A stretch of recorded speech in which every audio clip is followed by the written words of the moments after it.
सुप्रभात। परम श्रद्धेय श्री रहस्य साहब,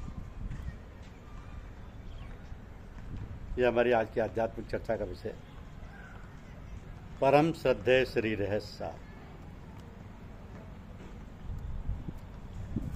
आज से 20 वर्ष पूर्व 22 मार्च 2005 को हमारे सत्संग के एक विभूति परम श्रद्धेय श्री रहस्यारी लाल श्रीवास्तव जी ने राम नाम जपते जपाते राम की रहस्यमयी सत्ता में विस्मयकारी पदार्पण किया था। उनके अत्यंत आकस्मिक महाप्रस्थान से राम राजा ओरछा के प्रांगण में राम तत्व का अनुसंधान करता हुआ साधक समाज स्तब्ध रह गया था। उनके परिवारजनों के लिए तो वज्रपात की तरह थी ही ये आकस्मिक घटना। हम स्वयं आश्चर्यचकित थे कि यह सब इसी समय होना था।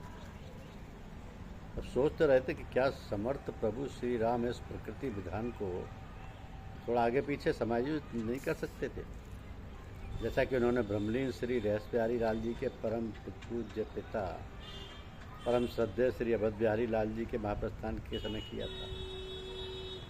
अर्जुन ने अपने गुरुदेव भगवान श्री कृष्ण का उपदेश पूरी तन्मयता से सुना था और पूरी ममता से धारण किया था। अतः युद्ध भूमि में ब्रह्म विद्या के उस दुर्लभ आयोजन के संपन्न हो जाने पर उसने कहा था, नष्टो मोह स्मृतिर्लब्धा त प्रसादान में चित्त, अर्थात हे अच्युत, हे प्रभु, आपकी कृपा से मेरा मोह नष्ट हो गया है, मुझे स्मृति प्राप्त हो गई है। किंतु मैंने अपने गुरुदेव का उपदेश ना तो उस तन्मयता से सुना है और ना उस ममता से धारण किया, अतः मोह भी विद्यमान है, स्मृति भी उपलब्ध नहीं है, अतः आंशिक विस्मृति की पूरी संभावना है।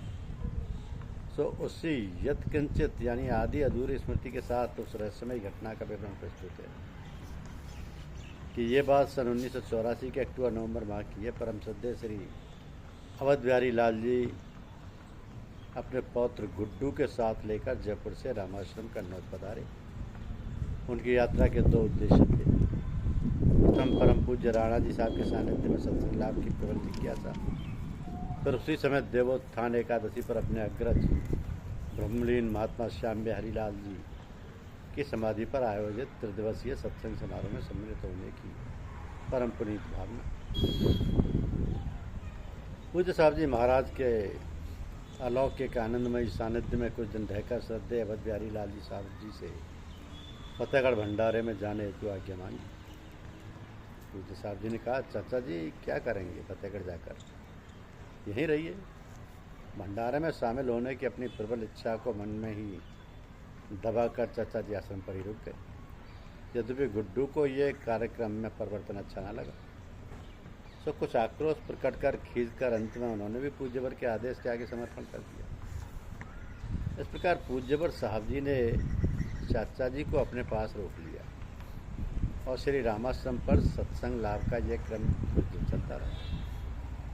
तो प्रातः सायं ध्यान अभ्यास के साथ पूरे दिन रात प्रतिक्षण बरसती आत्मरसधार में अवगाहन के सुनहरे दिन व्यतीत हो रहे थे। सायंकालीन भ्रमण हेतु रोजाना हम लोग पूज्य साहब जी के साथ श्री रामाश्रम के चतुर्दिक फैले सुरम्य वातावरण में टहलने जाते और पूज्यवर के श्रीमुख से कुछ सुनते, चलते या फिरते कुछ गीत भजन कहानी किस्से चुटकुले आदि सुनाते चलते। इस क्रम में आनंद की जो अलौकिक रसवर्षा होती और उससे जो आत्म पोषण होता चलता, वो सब जीवन की एक दिव्य उपलब्धि थी। एक दिन शाम को पूज्य साहब जी ने से कहा कि जुगला चाचा जी के साथ टहलाओ। मैं नित्य प्रति तो पूज्यवर के अंतरंग मंडल के साथ टहलने जाता था। सोचने लगा कि साहब जी ऐसा क्यों कह रहे हैं, शायद इसमें कोई राज की बात है। पूज्य चरण का आदेश सिरोधार्य कर मैं श्रद्धेय चाचा जी के साथ टहलने चल दिया और उनके श्रीमुख से विगत अमूल्य अनुभव संस्मरण सुनता रहा, यह सोचकर कि पता नहीं ये दुर्लभ अवसर फिर मिले ना मिले। अचानक 9 या 10 नवंबर को पूज्य साहब जी ने चाचा जी से बड़ी आत्मीयता के साथ अनुरोध किया कि चाचा जी हमारी इच्छा है आप जयपुर चले जाइए। तो साहब जी के अनुरोध को सुनकर चाचा जी स्तब्ध रह गए।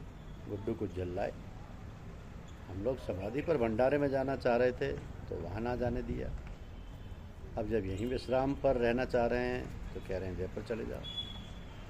कुछ ही समय में स्वस्थ चित्त होकर गुड्डू ने सामान बांधना शुरू कर दिया और अपने बाबा श्री अवध बिहारी लाल जी को लेकर जयपुर प्रस्थान कर दिया।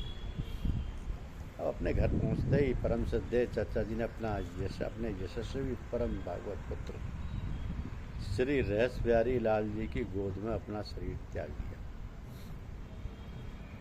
तो पूज्य चाचा जी के देह त्याग की ये सूचना जब श्री रामाश्रम पहुंची तो पूज्य साहब जी ने कहा कि हम तो बराबर बाबूजी से यही प्रार्थना कर रहे थे कि चाचा जी जल्दी जयपुर पहुंच जाए। जब चाचा जी के देह विसर्जन का समाचार मैनपुरी में मुझे मिला तब मुझे याद आया कि उस दिन सायंकाल पूज्य साहब जी मुझे चाचा जी के साथ टहलने जाने को क्यों कह रहे थे। उस सायंकाल पूज्यवर का भाव यही था जो चाचा जी के देह त्याग की सूचना से स्पष्ट हुआ कि चाचा जी के साथ थोड़ा और रह लो, चर्चा कर लो, बतिया लो, फिर तो जाने वाले ये दुर्लभ क्षण फिर नहीं आएंगे।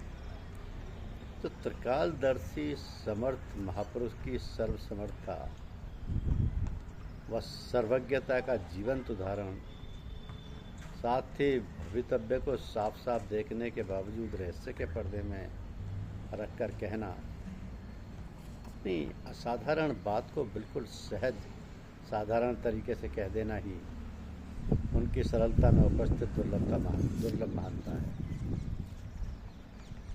तो 22 मार्च 2005 को राम राजा ओरछा के प्रांगण में सायकालीन ध्यान साधना के उपरांत परम श्रद्धेय श्री रहस्य बिहारी लाल जी की हृदय गति रुकने से आकस्मिक देहावसान की घटना सिर्फ प्रारंभ में अधिकांश लोग अनभिज्ञ थे।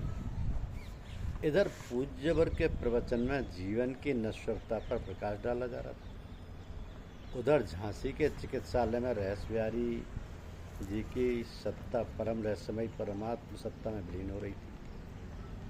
पूज्यवर ने अपने आनंदमय शक्ति प्रभा से पूरे वातावरण को गमगीन होने की जगह राम लवलीन कर दिया।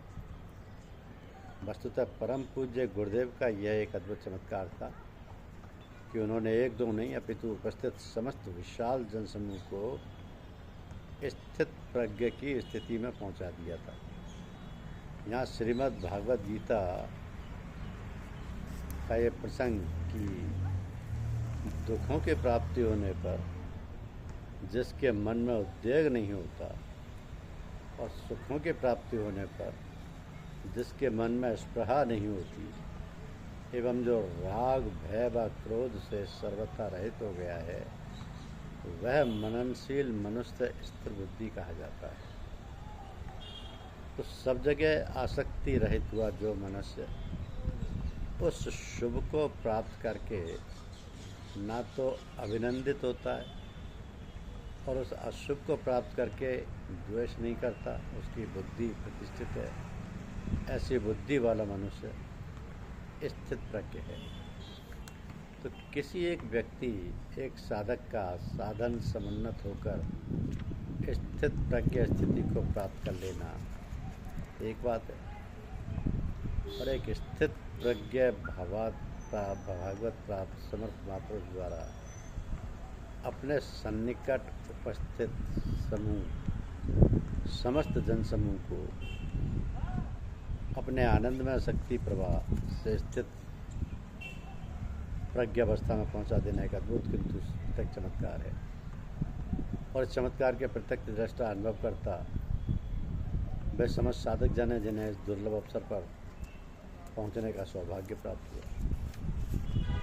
देखिए कितना अद्भुत संयोग था कि ओरछा में त्रिदिवसीय प्रोग्राम हो रहा था, कार्यक्रम हो रहा था।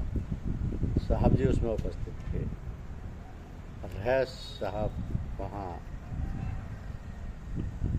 मंच की अध्यक्षता कर रहे थे और समर्पण पर अपना प्रवचन दे रहे थे। उसके बाद उनको अचानक दिल का दौरा पड़ा। तो जो आयोजक थे डॉक्टर साहब झांसी के, उन्हीं के अस्पताल में उनको ले गए। इलाज हुआ और इलाज में वहीं की वहीं शरीर छोड़ दिए। धन्य है ऐसे महात्मा।